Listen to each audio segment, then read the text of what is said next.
সারা দেশে ঘুরে ফিরে চলে আসলাম স্বপ্নপুরী। আজকে স্বপ্নপুরীর সমস্ত কিছু আপনাদের সামনে তুলে ধরবো। আজকে একটা ভিন্ন ধরনের ভিডিও হতে চলছে, কারণ স্বপ্নপুরীতে প্রচুর পরিমাণে সাউন্ড পলিউশন। তো চলুন ভিডিওটি শুরু করা যাক। প্রবেশের প্রথমে খুব সুন্দর দুইটা পরী দেখতে পাবেন। এই পরী দুইটা কাস্টমাইজ করা হলেও একদম অরিজিনালের মতন লাগছে। এটি হচ্ছে গেট, তার পাশে আছে টিকিট কাউন্টার। টিকিট কেটে প্রবেশ করতে পারবেন। টিকিটের মূল্য 100 টাকা। আমরা 5 জন ছিলাম, তাই 5টা টিকিট কাটলাম। টিকিট কেটে প্রবেশের গেটের ভাইয়ের সাথে অনেক কথা বললাম এবং খুনসুটি করলাম। প্রবেশের সাথে সাথে আপনার মন ভরে যাবে, যেখানে চাইলে আপনি সুন্দর সুন্দর ছবি তুলতে পারবেন, কারণ সামনে অনেক সুন্দর একটি রাস্তা। রাস্তার ড্যান সাইডে রয়েছে বিনোদন পার্কের নির্দিষ্ট একটি মসজিদ। চাইলেই আপনি সালাত আদায় করতে পারবেন। তো চলুন স্বপ্নপুরী পার্কের কিছু ধারণা নেওয়া যাক। স্বপ্নপুরী দিনাজপুর জেলার আফতাবগঞ্জ এলাকার নবাবগঞ্জ উপজেলায় অবস্থিত। এটি 1989 সালে নির্মিত হয় এবং পরিচালিত করেন শিবলি সাদিক এমপি। এটি উত্তরবঙ্গের ভেতর অন্যতম একটি বিনোদন কেন্দ্র। যারা ফ্যামিলি, ফ্রেন্ড বা প্রিয় মানুষটার সাথে ভালো সময় কাটাতে চান, তারা চলে আসতে পারেন এই বিনোদন পার্কে। বলতে বলতে আমরা বিনোদন পার্কের মেন পয়েন্টে চলে আসলাম, যেখানে রয়েছে একটি জায়গায় নানান রকমের বিনোদন। আর মধ্যে অন্যতম ভিন্ন জগৎ নব থিয়েটার। আমরা বর্তমান আছি ভিন্ন জগতের গেটের সামনে এবং আমরা কিছু সেলফি তুলতেছি। আপনাদের বলতে ভুলে গেছিলাম, আমার ক্যামেরাম্যান ছিল আমার ভাগনা লাবিব। ভিন্ন জগতের সামনে প্রচুর পরিমাণ ছেলে মেয়ে দেখতে পাওয়া যায়। তারপর আমরা যাব ভূতের বাড়ি বিনোদন পার্কে। তার জন্য আমাদের টিকিটের প্রয়োজন। টিকিটের মূল্য 50 টাকা। আমরা 5 জন ছিলাম, তাই 5টা টিকিট কাটলাম। টিকিট কাটা কমপ্লিট, তাই এখন আমরা ভূতের বাড়ির গেটে যাব। টিকিটগুলো নিজ নিজ হাতে রাখতে হবে, তাই আমরা টিকিটগুলো নিজ নিজ হাতে নিলাম এবং ভূতের বাড়ি গেটের সামনে চলে আসলাম।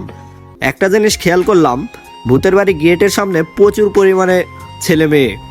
টিকিট কাউন্টারের পিচ্চি ভাইটাকে টিকিটগুলো জমা দিলাম এবং অবশেষে আমরা ভূতের বাড়িতে প্রবেশ করব। প্রবেশের প্রথমেই আমার গা শিহরে উঠল, কারণ এখানে ভিতরের সাউন্ড সিস্টেম এবং লাইটিং অনেকটাই ভয়ঙ্কর এবং যেগুলা কঙ্কাল আছে সেগুলা অরিজিনাল না হলেও একদম অরিজিনালের মতনই কাস্টমাইজ করা রয়েছে। তারপরও আমি সাহস করে কঙ্কালদের অনেক কাছে গেলাম এবং তাদের সাথে অনেক মজা করলাম। এক কথায় অনেক সুন্দর এবং ভয়ঙ্কর একটা মুহূর্ত, যা আপনারা না আসলে এবং ভিতরে না প্রবেশ করলে বুঝতেই পারবেন না। অবশেষে আমরা ভূতের বাড়ি থেকে বিদায় নিচ্ছি, কিন্তু দেখতেছি ভূতের বাড়ি গেটে অনেকটাই ভিড়। আমি একটা জিনিস বুঝতেছি না, এত ভয়ঙ্কর জায়গায় স্কুলের পিচ্ছি পিচ্ছি পোলাপান কিভাবে এনজয় করতেছে। বলতে বলতে আমরা 7 ওয়ান্ডার্সের সামনে চলে আসলাম। সপ্তম আশ্চর্য টিকিট মূল্য 20 টাকা, কিন্তু আমরা 7 ওয়ান্ডার্সে প্রবেশ করব না, কারণ আমরা 2017 সালে আসছিলাম এবং 7 ওয়ান্ডার্সে প্রবেশ করছিলাম। আমার কাছে তেমন একটা ভালো লাগে নাই, তাই আমরা প্রবেশ করব না। তারপর আমরা সামনের দিকে এগোতেই কিছু টিকটকারকে দেখতে পেলাম, যারা অ্যান্ড্রয়েড ফোনের সাথে স্ট্যান্ড ব্যবহার করে ভিডিও করতেছে এবং গানের তালে তালে হুদাইল আসতেছিল। এই জিনিসটা আমার খুব ফানি লাগছে, আর ফানি লাগবে এটাই স্বাভাবিক, কারণ টিকটক একটা বিনোদনমূলক প্ল্যাটফর্ম।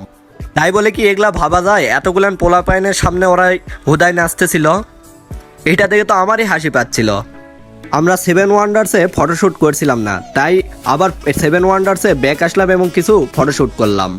তারপর আমরা সুন্দর একটি রাস্তা পেয়ে গেলাম, যা আমিন ফুলের গাছে গেট বানানো এবং দুই পাশে 2টা পুকুর। বাঁ পাশের পুকুরে রয়েছে স্পিড বোট, যার টিকিট মূল্য 50 টাকা এবং এখানে অনেক সুন্দর একটা বিনোদন প্ল্যাটফর্ম।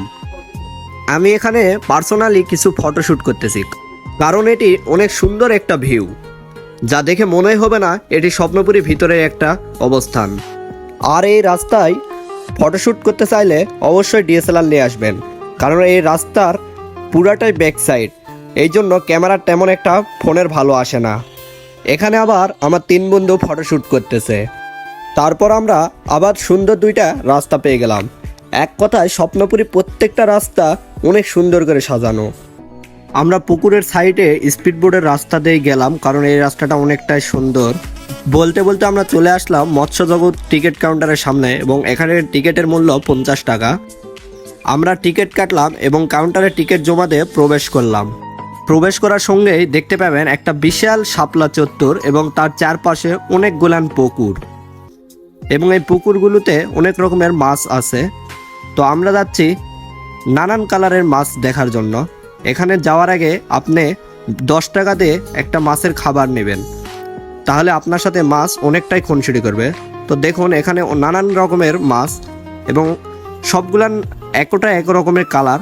আমি মাছদের খাবার দিচ্ছিলাম এবং তারা আমার কাছে আরও এগিয়ে আসতেছিল। তাদেরকে আপনি যত খাবার দিবেন তারা তত আপনার সাথে খুনসুটি করবে। আমি তাদের জন্য 10 টাকার একটা খাবার নিয়ে আসছিলাম, কিন্তু 10 টাকার খাবার এদের কাছে কিছুই না। তবে হ্যাঁ, চিন্তার কোনো কারণ না, ভিতরেও খাবার পাওয়া যায়।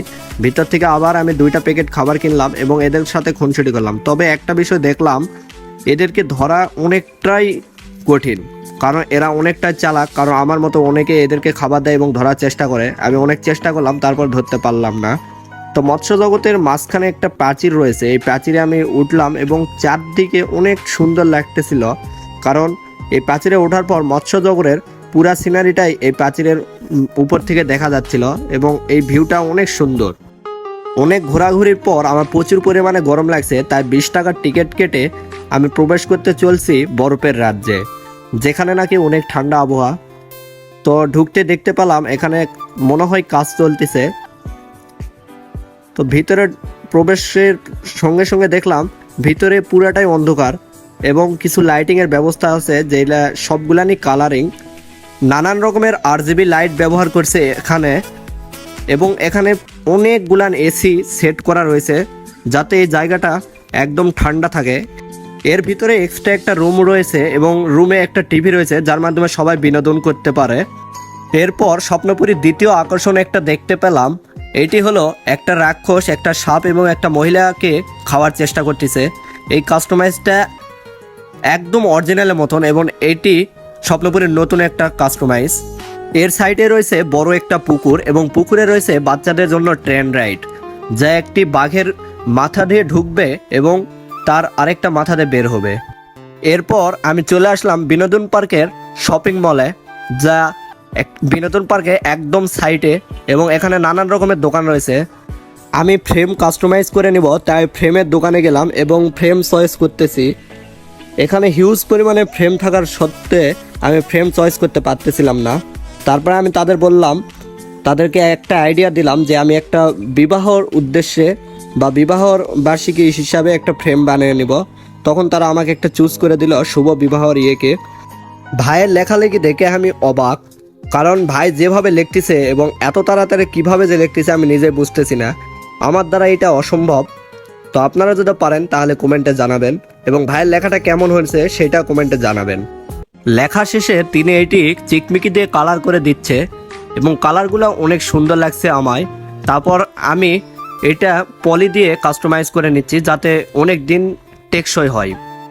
সো গাইস, আজকে ভিডিওটি এই পর্যন্তই। ভিডিওটি যদি ভালো লাগে তাহলে অবশ্যই লাইক কমেন্ট করবেন এবং দেখা হবে নেক্সট ভিডিওতে।